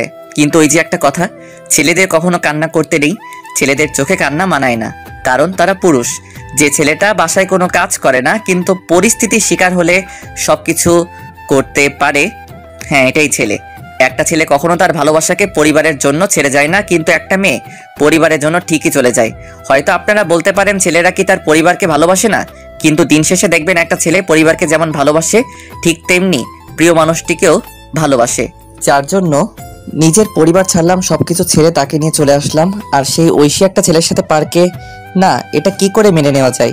আমি কোনো মতে মিটিং শেষ করে সন্ধ্যায় নদীর পাড়ে চলে আসলাম। নদীর পাড়ে এসে বসে বসে কান্না করতে লাগলাম, যার জন্য নিজের লাইফ পরিবর্তন করলাম।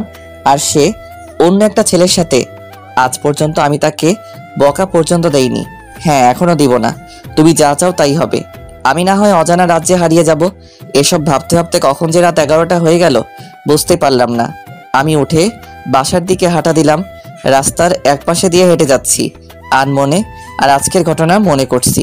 আমি হেঁটে বাসায় আসলাম। বাসায় এসে কলিং বেল দিলাম।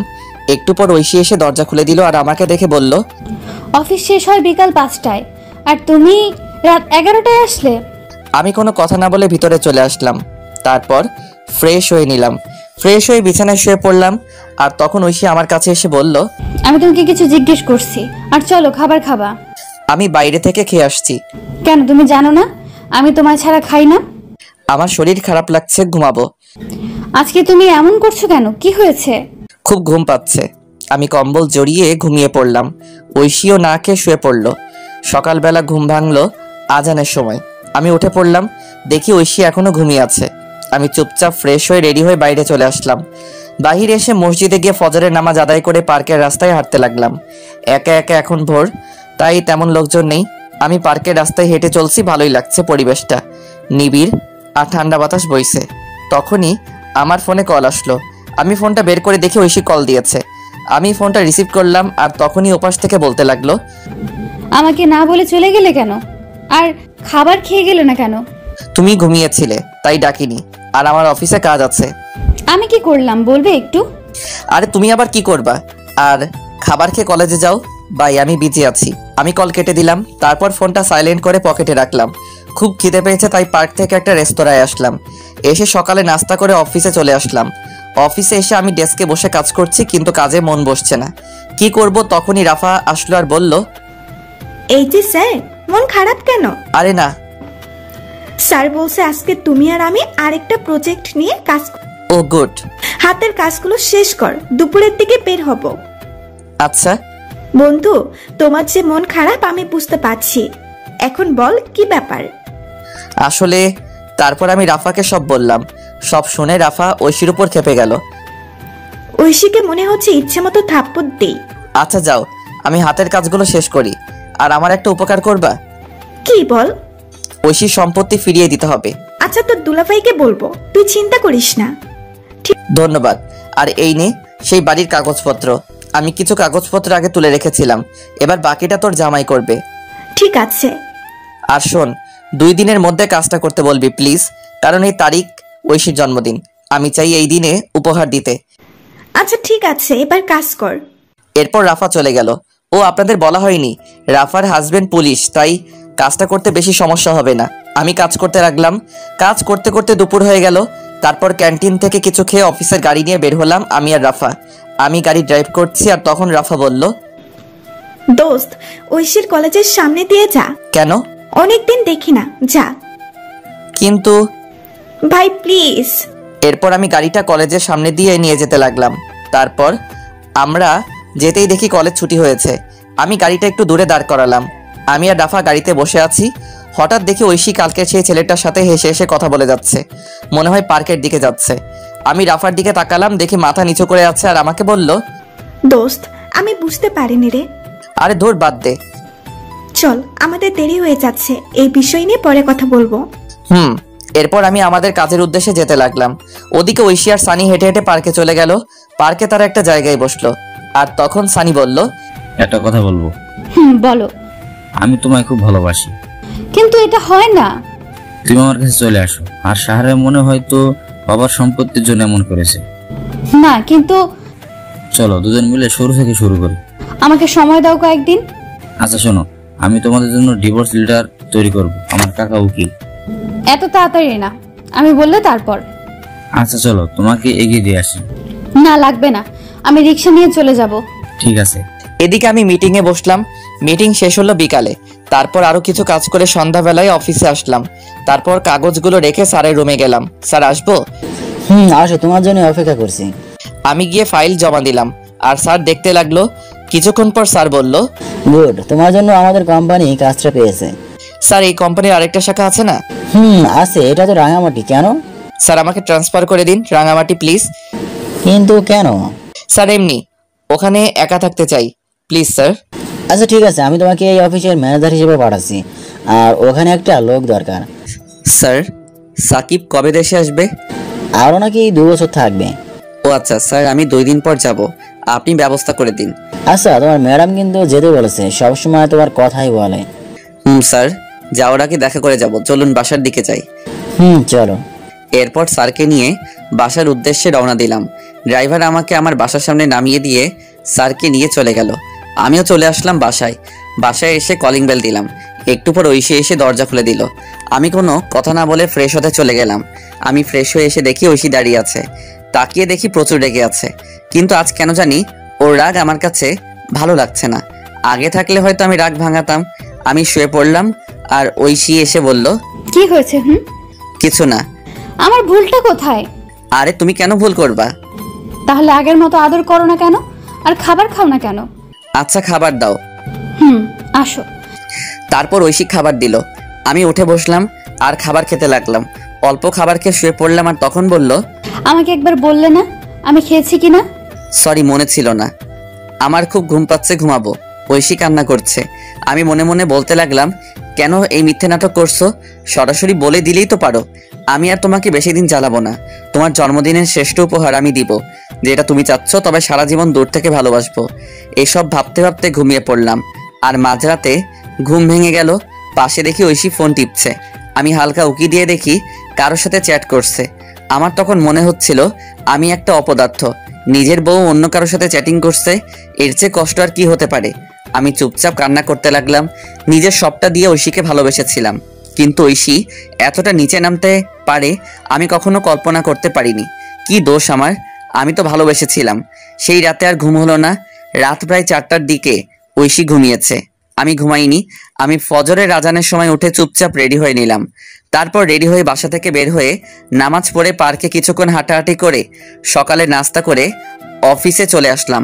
অফিসে এসে কাজে মন দিলাম। আর একটু পর রাফা আসলো আর আমাকে বলল, দুপুরে থানায় যেতে বলছে। তার মানে একদিনের মধ্যে কাজ শেষ? দেখতে হবে না জামাইটা কার। আমি আজকে চলে যাব রাতে। আজকেই যেতে হবে? কালকে তো ঐশীর জন্মদিন। আর শোন, ঐশীর যে ছেলেটার সাথে কথা বলে তার নাম সানি, বাসা এই জায়গায়। আরে ওই ছেলের ঠিকানা দিয়ে আমি কি করব? তবুও জেনে রাখ, আর ছেলেটা ভালো না। ও শোন, তুইও সাথে যাবি থানায়? না। আচ্ছা ঠিক আছে, এখন কাজ কর। এরপর রাফা চলে গেল আর আমিও কাজ করতে লাগলাম। কাজ করতে করতে দুপুর হয়ে গেল। তারপর স্যারের রুমে গেলাম। স্যার বলল, এই না তোমার টিকিট, ভোর 4টায় বাস ছাড়বে। আর এই যে ফাইল, আর এখানে তোমাকে রাজু নামে একটা ছেলে রিসিভ করবে। ওকে স্যার, এই নিন এই মাসের সমস্ত হিসাব, আর পিয়নের দিকে একটু খেয়াল রাখবেন, লোকটা সুবিধার না। আচ্ছা, আর যাওয়ার সময় আমার বাসা হয়ে যেও। ওকে স্যার, যাই তাহলে। এরপর স্যারকে বিদায় দিয়ে রাফাকে নিয়ে থানায় আসলাম। থানায় এসে সোজা ভাইয়ার কেবিনে গেলাম। দেখি ভাইয়া কাজ করছে। আমাদের দেখে ভাইয়া ভিতরে যেতে বলল। আমরা গিয়ে বসলাম আর উনি বললেন, শাহরিয়ার, এই নাও ফাইল, এখানে সমস্ত সম্পত্তির কাগজপত্র আর দলিল আছে, আর ঐশীর কাকা কাকি এখন জেলে। আমি ফাইল নিলাম আর বললাম, ধন্যবাদ ভাই। এবার বলো কি খাবে?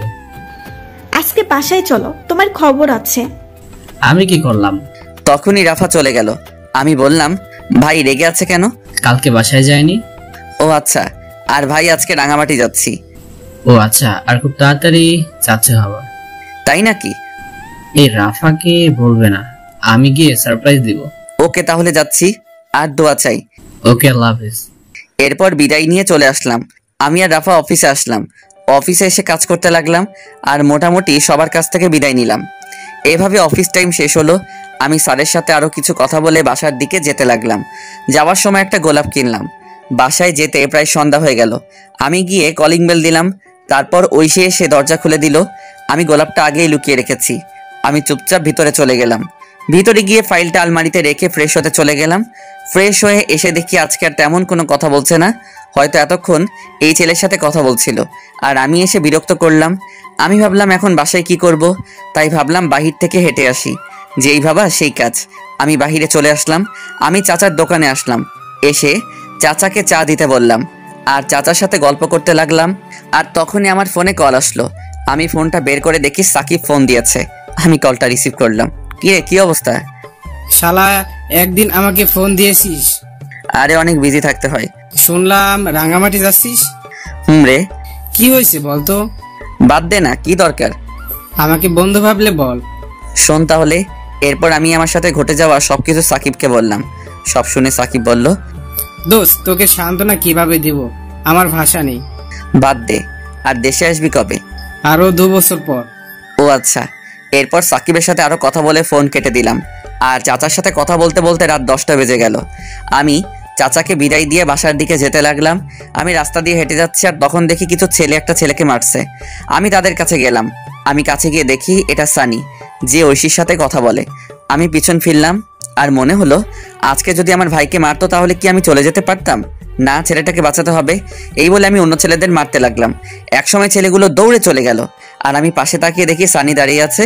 আমি কাছে গিয়ে বললাম, ওরা তোমাকে মারছিল কেন? আসলে ওরা আমার সবকিছু নিয়ে যেতে চেয়েছিল, কিন্তু আমি না করি তাই। ও আচ্ছা, রাতে বাইরে থাকতে নেই, বাসায় চলে যাও। এই বলে আমি আবার হাঁটা দিলাম। এদিকে ছেলেটা মনে মনে ভাবছে, শাহরিয়ার ভাই সত্যি খুব ভালো মানুষ, আজ ওনারা না থাকলে আমি হাসপাতালে থাকতাম।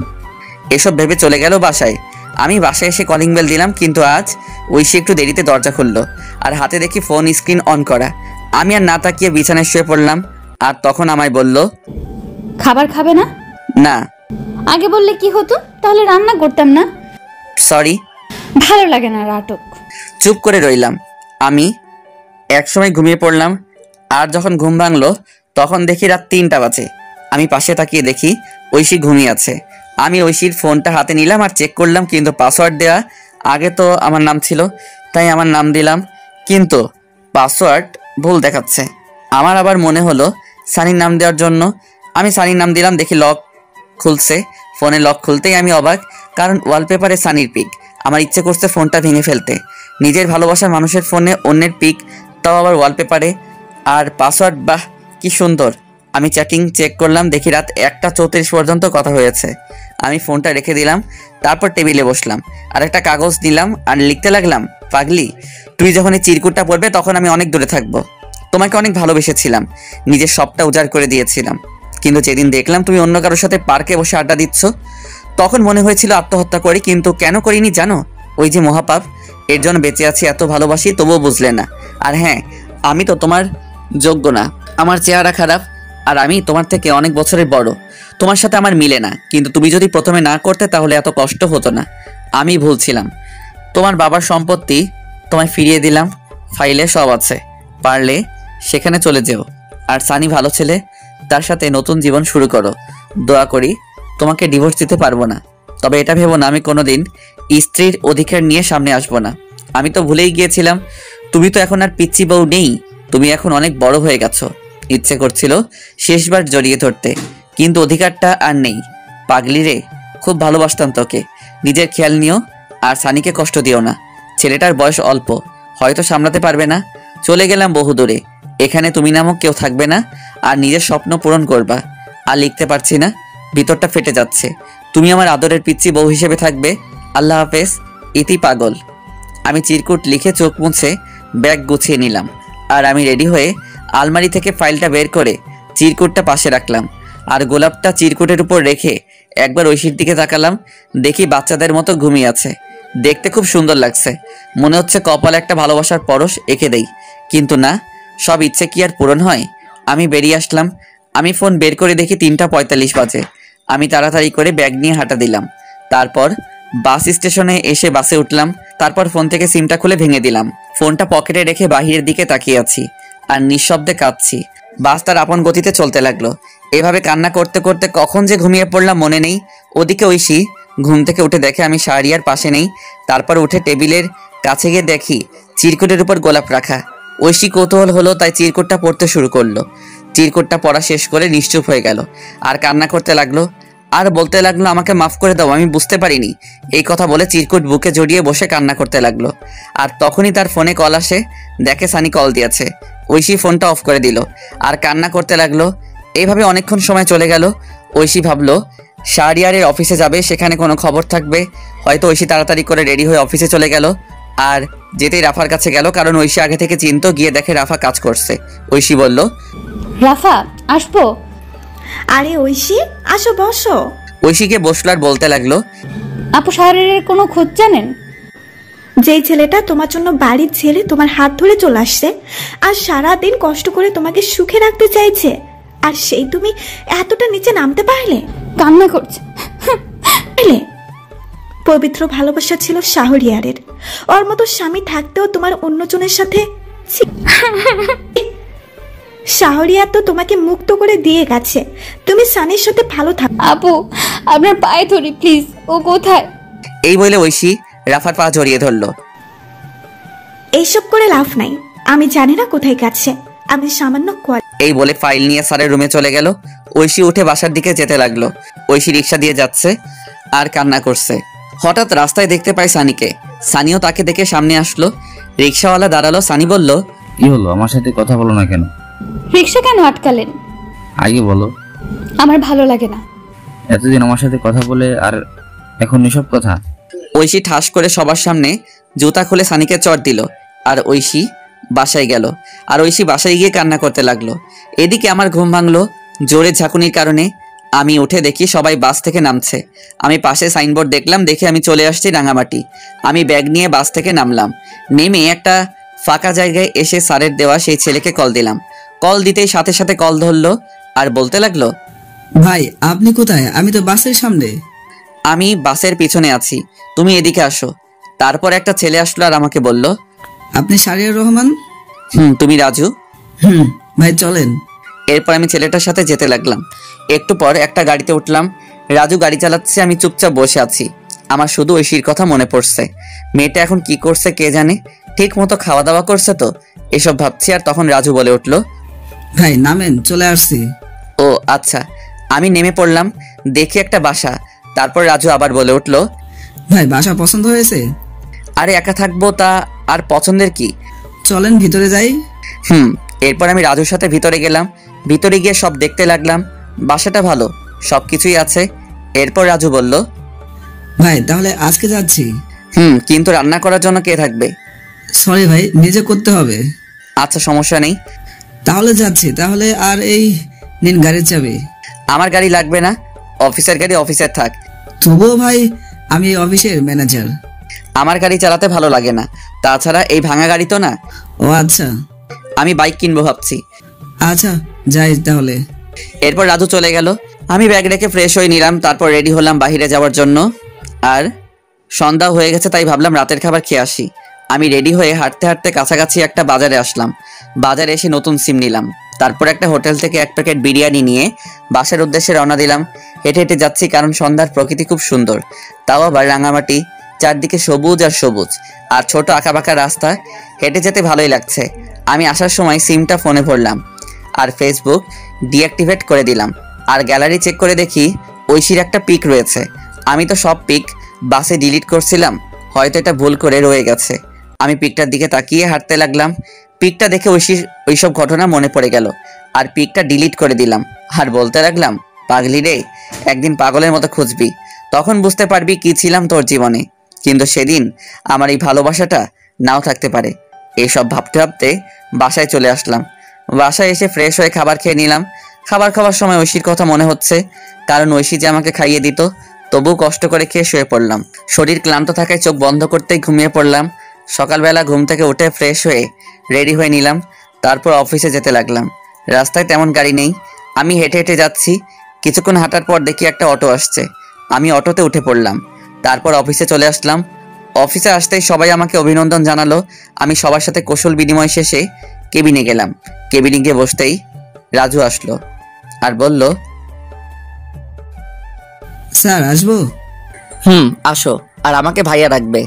ভাই এই যে ফাইল, একটু দেখেন। আর শোনো, অফিস শেষ হলে দেখা করবে। আচ্ছা ভাই। এরপর রাজু চলে গেল। আমি ফাইল দেখতে লাগলাম, আর তখনই একটা মেয়ে আসলো। স্যার আসতে পারি? আসুন। মেয়েটি এসে আমার কাছে ফাইল দিল। আমি মেয়েটির দিকে তাকালাম, দেখলাম মেয়েটা প্রেগনেন্ট আর বয়স প্রায় আমার সমান হবে। আরে আপনি এই অবস্থায় অফিসে কেন? ছুটি নিলেও পারতেন। সমস্যা নেই স্যার। আপনার নাম কি? জি যারা। ও আচ্ছা, আপনাকে ছুটি দিয়ে দিলাম, আজ আপনি বাসায় চলে যান। ধন্যবাদ স্যার। স্যার বলে ডাকবেন না, ভাই বললে খুশি হব। আচ্ছা ভাইয়া। আমি রাজুকে বলে দিচ্ছি, ও আপনাকে নামিয়ে দিয়ে আসবে। তার দরকার নেই। আরে কি বলেন, যেটা বলছি এটাই শেষ কথা। এরপর আমি ফোন দিয়ে রাজুকে বলে দিলাম। তারপর আমি আমার কাজ করতে লাগলাম। কাজ করতে করতে কখন যে দুপুর পার হয়ে বিকাল হয়ে গেল।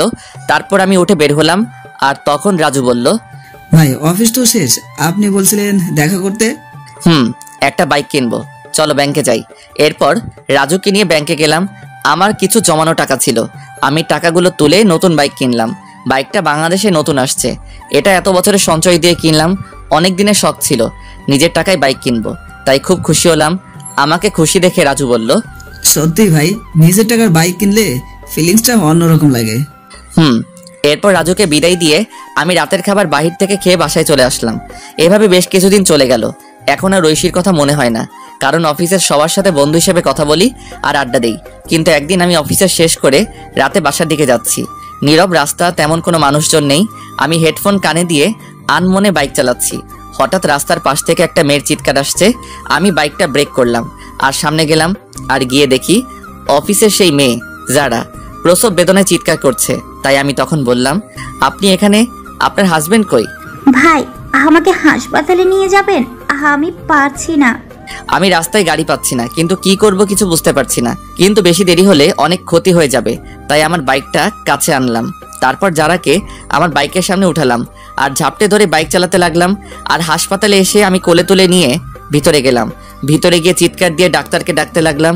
একটু পর ডাক্তার বেরিয়ে আসলো, আর আমার কোলে জারার এই অবস্থা দেখে নার্সকে অপারেশন থিয়েটারে নিয়ে যেতে বলল। তারপর নার্স ট্রলি করে ওটিতে নিয়ে গেল। আমি বাইরে বসে অপেক্ষা করছি, আর তখন নার্স এসে বলল, আপনি হাসপাতালের ফর্মালিটিগুলো কমপ্লিট করে আসুন। এরপর আমি হাসপাতালের সমস্ত কিছু কমপ্লিট করলাম। তারপর এসে অপেক্ষা করতে লাগলাম। আর বেশ কিছুক্ষণ অপেক্ষা করার পর ওটি থেকে ডাক্তার বেরিয়ে আসলো, আর আমি কাছে গেলাম। আপনি একটু আমার সাথে আসুন। এরপর ডাক্তার আমাকে ওটির ভিতরে নিয়ে গেল। আর তখন যারা মেয়েটি আমাকে দেখে অক্সিজেন মাস্ক খুলে আমাকে বলতে লাগলো, ভাই আমার সময় শেষ হয়ে গেছে, আমি মনে হয় বাঁচবো না। আপনি আমার মেয়েটাকে দেখবেন। আপনার হাজবেন্ড? সে অন্য একজনকে নিয়ে বিদেশে চলে গেছে, আমায় কথা দিন। এই বলে আমার কোলে ছোট মেয়েটিকে দিল, আর আমি কোলে নিলাম। কথা দিলাম আমি মেয়েটিকে আমার পরিচয় মানুষ করব। এই কথা বলতেই মেয়েটি মারা গেল। আমি কান্না করে দিলাম। মেয়েটা আমাকে প্রথমবার দেখে এতটা বিশ্বাস করেছিল। তারপর ডাক্তার এসে আমাকে সান্ত্বনা দিতে লাগলো আর বলতে লাগলো, সত্যি ভাই, আপনি মহান না হলে একজনের বাচ্চা আপনি পরিচয় দিয়ে মানুষ করবেন। আজকে থেকে এই মেয়েটি আমার সন্তান। ডাক্তার আমাকে কান্না করতে করতে জড়িয়ে ধরলো আর বলতে লাগলো, ভাই আপনি মানুষ না, আপনি ফেরেশতা। আমিও ডাক্তারকে জড়িয়ে ধরলাম। তারপর সমস্ত কাজ শেষ করে আমি বাচ্চা মেয়েকে নিয়ে রাত 3টার দিকে বাসায় আসলাম। হাসপাতাল থেকে সবকিছু নিয়ে আসছি, বাবুর ফিডার, দুধ সবকিছু। আমি বাসায় এসে বাচ্চাকে শুইয়ে দিয়ে ফ্রেশ হতে চলে গেলাম, আর ওয়াশরুম থেকে শুনতে পেলাম কান্না করছে। আমি তাড়াতাড়ি করে ফ্রেশ হয়ে চলে আসলাম আর বাবুর খাবার রেডি করে খাওয়াতে লাগলাম। আমি যদিও আগে কখনো বাচ্চাকে খাওয়াইনি, কিন্তু ওই যে মানুষ বলে না, পরিস্থিতি সব শিখিয়ে দিয়ে যায়। আমি বাচ্চার পাশে শুয়ে খাওয়াতে লাগলাম, ফিডার দিয়ে। মনে মনে ভাবতে লাগলাম কি নাম রাখা যায়, আর তখনই মাথায় আসলো একটা নাম। রেখে দিলাম তানিশা। 3 বছর পর সকালবেলা ঘুম ভাঙলো তানিশার ডাকে। বাবাই, ও বাবাই, ওঠো না। আম্মু, কি হয়েছে? খুব খিদে পেয়েছে। আমি তাড়াতাড়ি করে উঠে রান্নাঘরে গেলাম আর রান্না করতে শুরু করলাম। কিছুক্ষণের মধ্যে রুটি আর ডিম ভাজি করে টেবিলে আনলাম আর বললাম, আম্মু কই তুমি? বাবাই। তানিশা আসলো আর চেয়ারে বসে পড়লো। আমি চেয়ারে বসে মেয়েকে খাইয়ে দিতে লাগলাম। মেয়ে আমাকে বলল, বাবাই তুমি খাবা না? না মা, আমি এখনো ফ্রেশ হইনি যে। তাহলে ফ্রেশ হয়ে এসো, তারপর দুজনে একসাথে খাবো। না আম্মু, তুমি খাও। যাও বলছি বাবাই। আমি মেয়ের রাগ দেখে ফ্রেশ হয়ে আসলাম। তারপর দুজনে একসাথে গল্প করতে করতে খাবার খেয়ে নিলাম।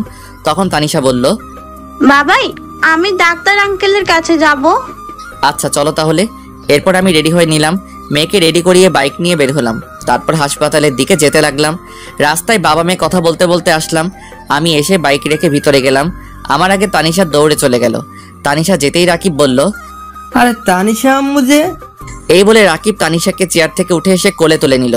আর তখন পাশে বসে থাকা নতুন মেয়ে ডাক্তার বলল, স্যার এটা কি আপনার মেয়ে? না, শাহরিয়ার সাহেবের।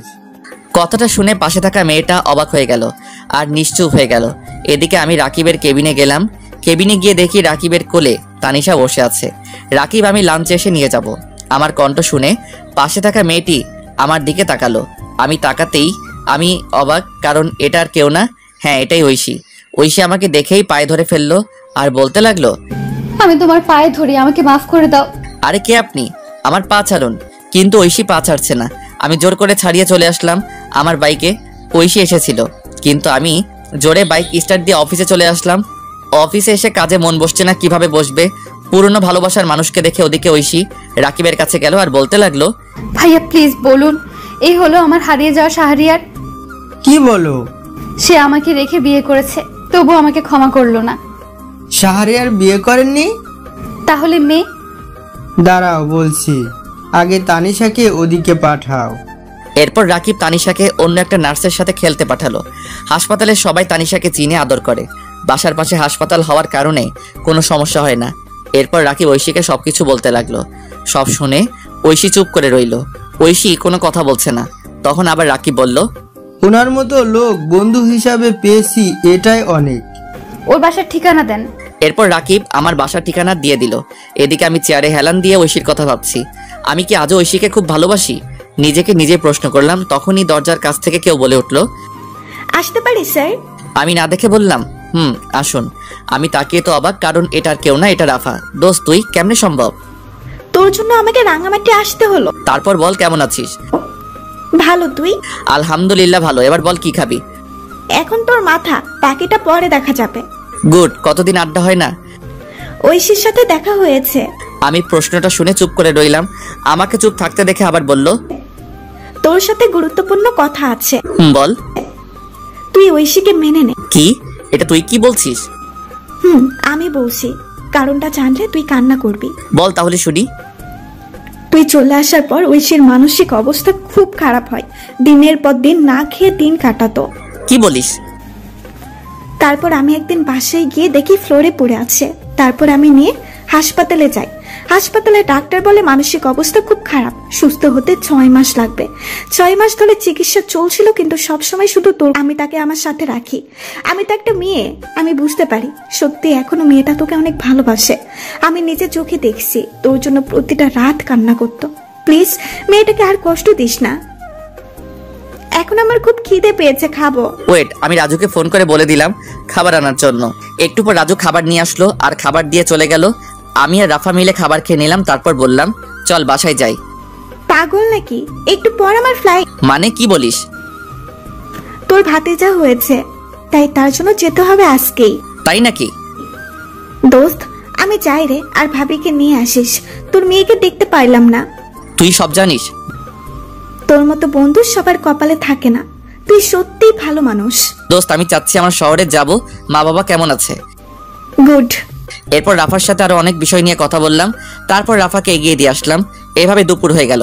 আমি দুপুরে বের হলাম আর সোজা চলে আসলাম হাসপাতালে, কারণ মেয়েকে নিয়ে যেতে হবে। তাই আমি এসে রাকিবের কেবিনে গেলাম। কেবিনে গিয়ে দেখি ফোনে কথা বলছে। আমাকে দেখে ফোনটা রেখে দিয়েছে। আমি বললাম, তানিশাকে ডাক দে, বাসায় যাব। বাসায় চলে গেছে। কি বলিস, কার সাথে? বাসায় গিয়ে দেখতে পারবে। আচ্ছা, যাচ্ছি তাহলে। এই বলে যেতে লাগলাম। দরজার কাছে আসতেই রাকিব পিছন থেকে বলে উঠলো, এবার আরেকটা তানিশা চাই। এই বলে হেসে দিল। আমি বুঝতে পারছি রাকিব কি বলছে। আমি বাইক নিয়ে বাজারে আসলাম। বাজারে এসে তানিশার জন্য কিছু কিনে বাসায় চলে আসলাম। বাসায় এসে কলিং বেল দিলাম, আর একটু পর কেউ দরজা খুলে দিল। আমি দেখি ঐশী আমাকে দরজা খুলে দিয়ে মাথা নিচু করে দাঁড়িয়ে আছে। আমি চুপ করে ফ্রেশ হতে চলে গেলাম। ফ্রেশ হয়ে এসে দেখি তানিশা ঘুমাচ্ছে। আমি খাবার খাওয়ার জন্য টেবিলে গেলাম। টেবিলে গিয়ে দেখি ঐশী খাবার নিয়ে বসে আছে। আমি টেবিলে বসলাম আর সাথে সাথে ঐশী আমাকে খাবার দিল। আমি খাবার খেতে লাগলাম। ঐশীর দিকে না তাকিয়ে আমি খাবার খেয়ে চলে আসতে লাগলাম আর পিছনে ফিরে বললাম, খাবার খেয়ে নিবেন। কথাটা শুনে ঐশী খুব খুশি হলো আর খেয়ে নিল। আমি এসে ফোন টিপছি। আমি আমার পুরনো আইডি লগইন দিলাম আর লগইন করতে দেখি অনেক মেসেজ। আমি জিহাদের আইডিতে মেসেজ দিলাম আর লিখলাম, দোস্ত, এটা আমার নাম্বার আর 2 দিন পর আমি ফিরছি। এটা বলে আরো কিছুক্ষণ ফেসবুক চালিয়ে ঘুমিয়ে পড়লাম। যখন ঘুম ভাঙলো তখন দেখি তানিশা আর ঐশী বসে বসে হাসাহাসি করছে। আমাকে উঠতে দেখে তানিশা বলল, বাবা জানো, মা আমাকে অনেক আদর করে। তাই? আমি বুঝি আদর করি না? করে। আমি মাকে কোথাও যেতে দিব না। আচ্ছা, খাবার খেয়েছো? মা খাইয়ে দিয়েছে। আমি মার সাথে খেলা করেছি। গুড। আমি তাকিয়ে দেখি সন্ধ্যা হয়ে গেছে। তাই ভাবলাম বাহির থেকে হেঁটে আসি। যেই ভাবা সেই কাজ। আর আশেপাশে কয়েকটি বন্ধু হয়েছে, তাই ভাবলাম আড্ডা দিয়ে আসি। আমি রেডি হয়ে নিলাম। তারপর বের হলাম। বাইক নিলাম না, হেঁটে হেঁটে আড্ডা দিতে গেলাম। আড্ডা দিয়ে রাত 11টায় বাসায় ফিরলাম। বাসায় ফিরে দেখি ঐশী খাবার টেবিলে বসে আছে। আমি যেতেই বলল, এতক্ষণ কই ছিলা? রাত কয়টা বাজে? বাহিরে আড্ডা দিলাম। আমি কখন থেকে বসে আছি। সরি। ঐশী এরপর খাবার খাইয়ে দিতে লাগলো। আমি না করলাম না। খাবার খেয়ে রুমে এসে শুয়ে পড়লাম। একটু পর ঐশী আসলো আর সোজা আমার বুকে আসলো। হচ্ছে কি? কেন বুঝতে পারো না? আমি প্রস্তুত না। আমাকে ক্ষমা করা যায় না? ক্ষমা অনেক আগে করেছি। তাহলে কাছে নিতে সমস্যা কি? ভালো লাগছে না। আমি মানবো না। মেয়ে আছে। আমি সানিকে শুধু বন্ধু ভাবতাম, আর আমার দেহ শুধু তোমার। আমি ঠাস করে চট দিলাম আর সরিয়ে দিলাম। ঐশী নিচে পড়ে গেল। আর তখনই পাশে একটা ফল কাটা ছুরি ছিল, ওটা দিয়ে হাত কেটে ফেললো। আমি সাথে সাথে উঠে পড়লাম আর গালে থাপ্পড় মারলাম। কিসের এত পাগলামি তোমার? তোমার পিচ্ছি বউয়ের অধিকার দাও। আমি তাড়াতাড়ি করে হাত ব্যান্ডেজ করে দিলাম আর বিছানায় শুয়ে দিলাম। ঐশীর উপর এত রাগ হচ্ছে, হাত কেন কাটবে? ইচ্ছে করছে আরো কয়েকটা চট দেই। দাও, তবুও তো তোমার ভালোবাসা পেলাম। উফ, কি যে করি। ঐশী তখন আমাকে ধাক্কা দিয়ে ফেলে পাগলের মতো চুমু দিতে লাগলো। আমি প্রথমে বাধা দিলাম, কিন্তু শুনলো না।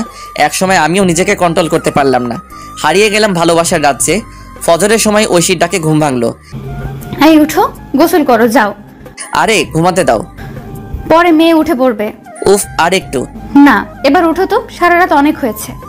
এই বলে ঐশী উঠে ফ্রেশ হতে চলে গেল। ঐশী ফ্রেশ হয়ে নামাজে দাঁড়ালো। আমিও গোসল করে নিলাম।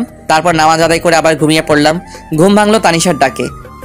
বাবাই, ও বাবাই, ওঠো, 11টা বাজে। আমি উঠে পড়লাম। তারপর ফ্রেশ হলাম। ফ্রেশ হয়ে রান্নাঘরে গিয়ে দেখি ঐশী কাজ করছে। দেখি ঐশী অনেক খুশি। আমি কাছে গিয়ে জিজ্ঞেস করলাম, আজ এত খুশি? অধিকার পেয়ে গেছি রাতে। মুচকে হাসি দিলাম। আজকে আমার বাসায় যাব। সত্যি? রেডি হও। আমি তানিশার কাছে আসলাম। এসে বললাম, আম্মু আজকে তোমার দাদার বাসায় যাব। ও তাই? আচ্ছা, আমি রেডি হচ্ছি। তোমার আম্মুর কাছে যাও। ওকে বাবাই। এরপর তানিশা ঐশীর কাছে চলে গেল।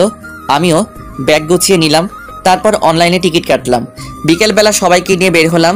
যথাক্রমে সবকিছু শেষে চলে আসলাম নিজের শহরে, যেই শহর একদিন রাতের অন্ধকারে ঐশীর হাত ধরে ছেড়েছিলাম। তারপর গাড়ি দিয়ে আমাদের বাসার উদ্দেশ্যে রওনা দিলাম। এই কয়েক বছরে চারদিকে অনেক পরিবর্তন হয়ে গেছে। বাসায় যেতে যেতে রাত 8টা বেজে গেল। আমি গিয়ে কলিং বেল দিলাম। বেশ কিছুক্ষণ পর মা এসে দরজা খুলে দিল। তারপরে মা আমাকে দেখে জড়িয়ে ধরলো। আমিও মাকে জড়িয়ে ধরলাম। তুই আমাদের একবার বলতি, তোর জন্য আমরা কি না করতাম। মাফ করে দাও মা। পাশে কে? তোমার বৌমা আর নাতি। মা গিয়ে ঐশী আর তানিশার সাথে কথা বলতে লাগলো। আমি ভিতরে আসলাম।